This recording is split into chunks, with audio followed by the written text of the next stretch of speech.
there is nothing new under the sun. Do you agree?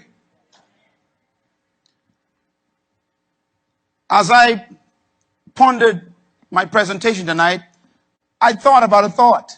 It's a simple thought, and that is Moses could have flown a jet.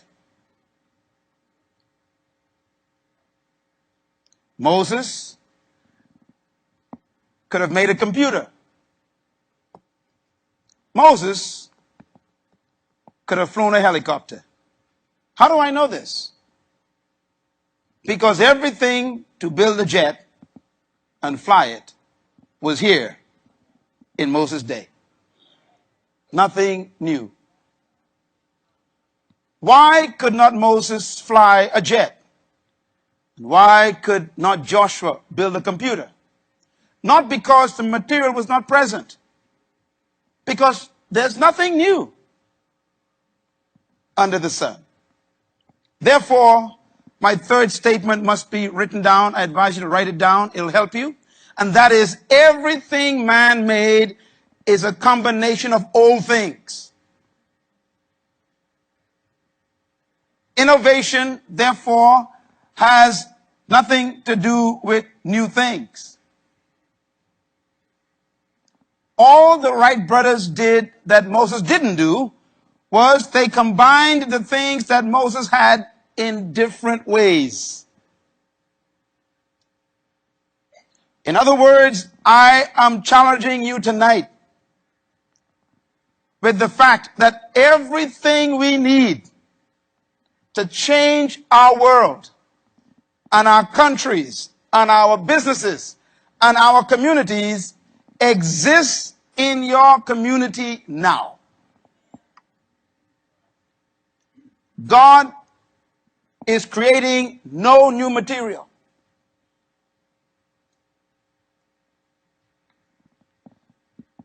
And therefore, my fourth point is that everything necessary to invent the next new thing is already present. When someone tells you they have a new pair of shoes, remind them it's from an old cow. The next time someone tells you they got a brand new suit, remember it's just an old sheep. Nothing new. Innovation is simply the combination of old things in new ways. Therefore, innovation is not found in things around you. They are found between your ears. It's what you think about what you have that makes you innovative. We lack nothing except insight. Point number 5, leadership is the result of the ability to see beyond sight. Some people look at sheep, other people see a coat suit. Some people look at cow, other people see a pair of shoes. Therefore, the key to creativity is not in the things created, but rather in the use of those things by the one who is created in the Creator's image. Dogs have not improved the way they ate for the past 6,000 years. Cows have not found a new way to chew, nor to eat grass. But you and I have changed. We used to eat from banana leaves, and then we progressed to coconut pods, and now we eat from silver plates. We used to use our hands, and then we found some sticks, and now we use silver forks and spoons. We have been able to improve because we have something they don't have. We have our nature from our Creator. Point number 6, everything you need to accomplish your dream on earth is present when? Now. I want you to leave this conference not looking for anything extra. You have come to this place not to find more material, but to find better ways to look at old material. Because that's all innovation is. Steve Jobs, who built the computer, used old pieces of equipment in his garage to put a computer together. And we called it a new Apple computer, but it was old pieces. Because the computer does not exist in the world, it existed in his mind. The solution to our crime problems and our poverty problems and our corruption problems in high places, the solution to our broken homes and our irresponsible children, the solution to AIDS and gang warfare, the solution to even rebuilding our communities after devastation are right between our ears, but we need some external help. And I don't mean from help from other people, because we ain't that smart. I believe that innovation is a matter of sight. Let me put it this way. Eyes that look are common, but eyes that see are rare. Some look at a sheep, others see shoes and clothing. Some look at wheat, but others see a bakery. Every problem in the world is a business.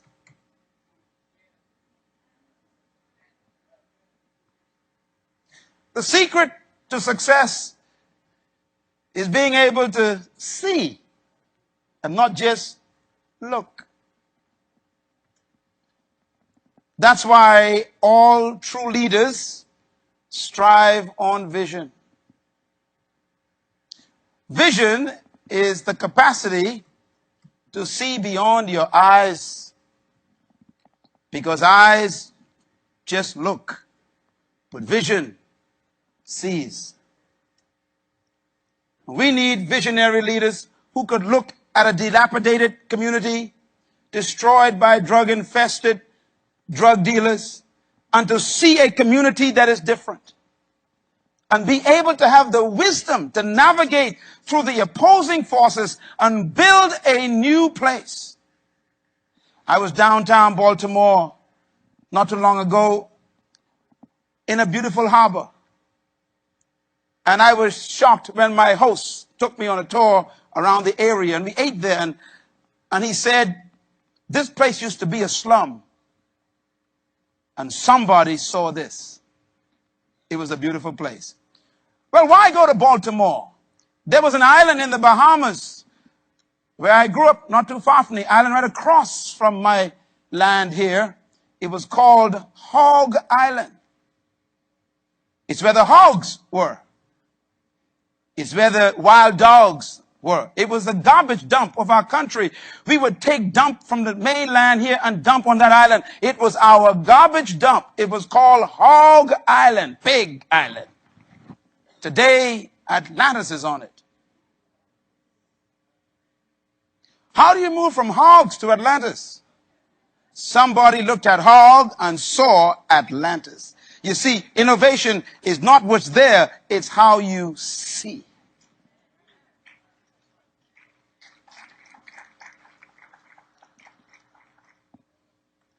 Can I suggest to you that sight is just a function of the eyes, but vision is a function of the heart. And this is why without vision, there is no leadership. I recommend that we read a statement that changed my life from the wisest man that ever lived. King Solomon, about 3,000 years ago, wrote this statement in his book of wisdom. He says, the poor man and the rich man have one thing in common.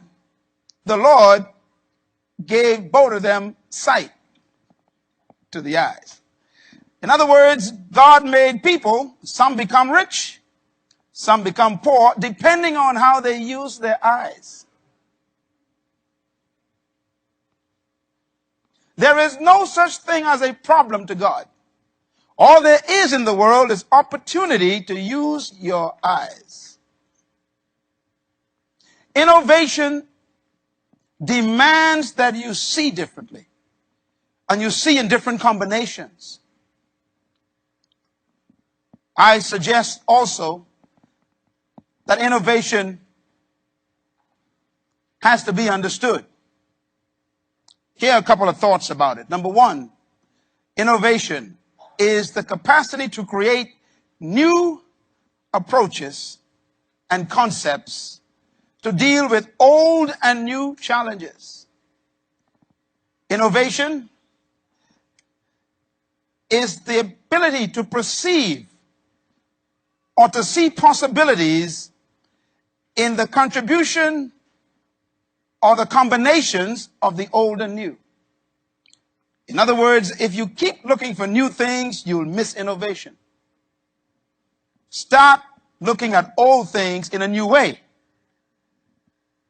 The Bahamas has more sand than most countries, but we make no glass. We have more ocean than most countries, but we don't have a striving fisheries industry. If the oil prices keep rising, we're going to go fishing.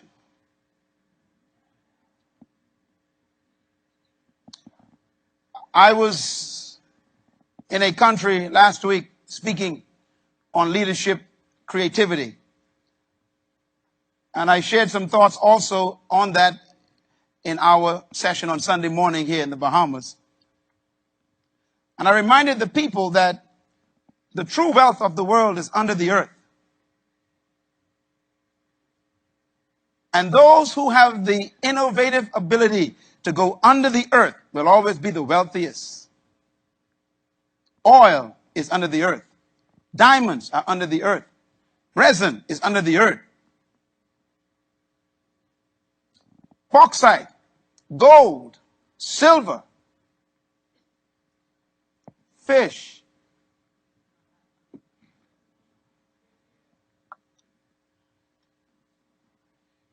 Innovation is also the creation, the development, and the application of untested ways to solve old and new problems. And I want to stress this to you, my friends, in this summit, that we want to deal with untested ways. An innovative leader will always try things that were never tried before. Untested ways create innovative thinking. Innovative leadership is the capacity to think beyond the known, to be able to step out of the boundaries and to believe in your abilities to solve problems. I stress this always, that true leaders are their own raw material. And that means they believe that they have what it takes somewhere on the inside to solve some problems. There is a statement that I want to show you that changed my life when I was a teenager. I found this statement in the Bible. It's an interesting statement. And as we open this week of thinking, I want us to think in terms of this statement. Leadership demands the spirit of innovation. It demands it. You cannot lead unless you have the attitude of innovation, because that is what sets the leader apart from followers. The leader always has to innovate because he doesn't know how to get where he's going the normal way. Leadership is about changing things, not maintaining things. Managers maintain. Leaders innovate. They have to break barrier. They have to destroy tradition. They have to come up against custom. Why? They innovate. They are taking you somewhere you've never been. You cannot be a leader and remain where you are. Leadership, therefore, will disturb tradition. It'll wake up every lazy enemy you had. Leadership will cause people who were nice to you suddenly to turn on you because you are leaving their environment, going to a new place. Leadership demands innovation. Leadership, therefore, demands that people misunderstand you because all they understand is what they understood. If you get my drift. And you're doing something they don't understand. Write this down. Crisis is the incubator for creativity and innovation. Most of the times we don't innovate until we are about to die. The best time to grow is in the midst of crisis. Because crisis makes you think outside the box. Let me tell you what crisis is. Crisis is a phenomenon that disturbs your norm. It breaks up all your familiarity. It destroys everything you're used to. And that's why crisis is good for growth. I met a lady from New Orleans the other day. I was speaking in the U.S. last week, and she said, she was introduced to me by one of the leaders I was with, and he told me that she was one of those who lost their houses. And I said, I'm so sorry for you. I'm so sad to hear about this. She said, don't feel sorry for me. I always wanted a new house. Woo!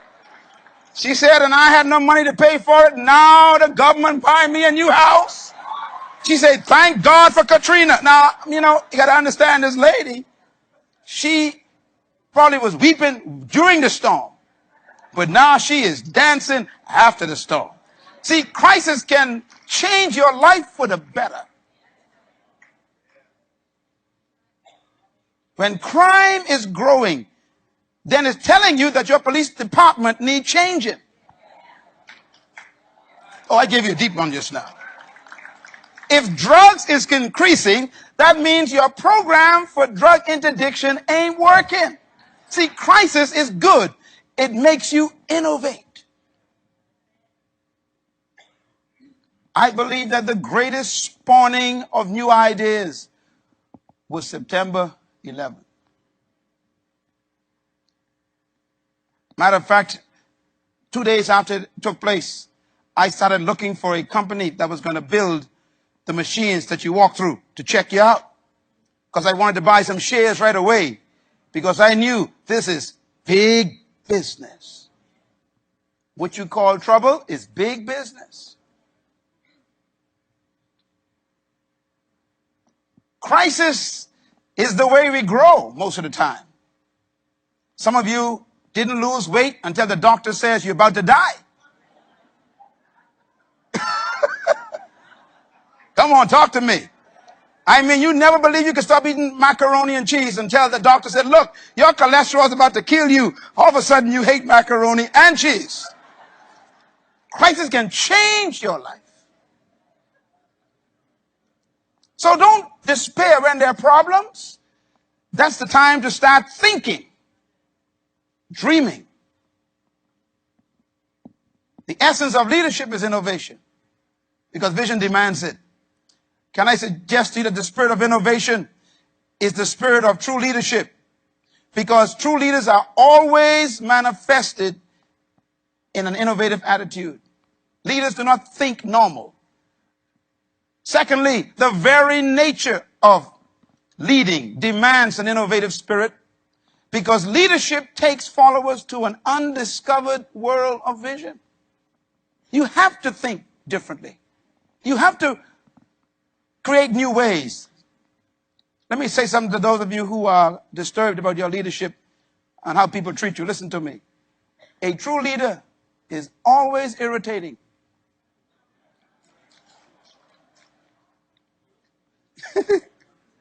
Because a true leader will always do things you don't understand. And most of the time, they don't either. Clap. That's a good place to clap. They don't know what they do. They know where they want to go, but they're not quite sure how to get there. So they start moving. And sometimes the followers want to know, what are we doing? And the leader said, just trust me. What they mean by that is, I don't know. This is new for me too. Leadership demands that you go to a place you've never been. And therefore, you need to find new ways to get there. Innovation is the creative reserve of true leaders. It's always there. That's why a true leader is never discouraged by failure. Because a true leader sees failure as an opportunity to do it another way. I don't believe in failure. I believe in rearrangements, reorganizing yourself, restructuring your path. What is the mindset of leaders and how it relates to innovation? When we go to space, you know, it's amazing what they do. I watch those documentaries on space because I like to think with those thinkers. They think so differently. When the space shuttle exploded, NASA didn't shut down. Did you notice that? Hello. They didn't say, forget this, it ain't working, lock up shop, sell the property, and go back to Washington. They didn't. Matter of fact, they still sending people. Why? Because every mistake is a classroom. It sends you back to the drawing board. It makes you think again in ways you never thought before. The reason why we fail is because we didn't cover all the bases first. And so it sends us back to rethink our thinking. It causes innovation. Write this down. True leaders learn from their experiences, but they never live in them. My father's here tonight. Hi, Dad. It's my dad over there. Hi, Dad. My father and mother, that's my papa, yeah. Hi, Dad. My father and mother taught us something years ago. I don't believe it anymore, Dad. But they taught us as kids. They said, experience is the best teacher. It sounds good, but it may not be true. Because experience could be the greatest prison.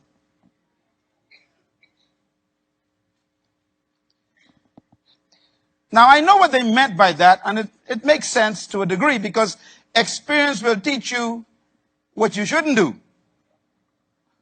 But you see, if you live in your experiences, you'll never move to your possibilities. That's why when you talk to a true leader and you start bringing up the past, he leaves your presence. I'm going to say this again. This is very important. When you're talking to a true leader and you start telling him what you did 10 years ago and how it worked 20 years ago, he's gone. Why? He's afraid of the past. It's a trap. Leaders don't live in history. They make history.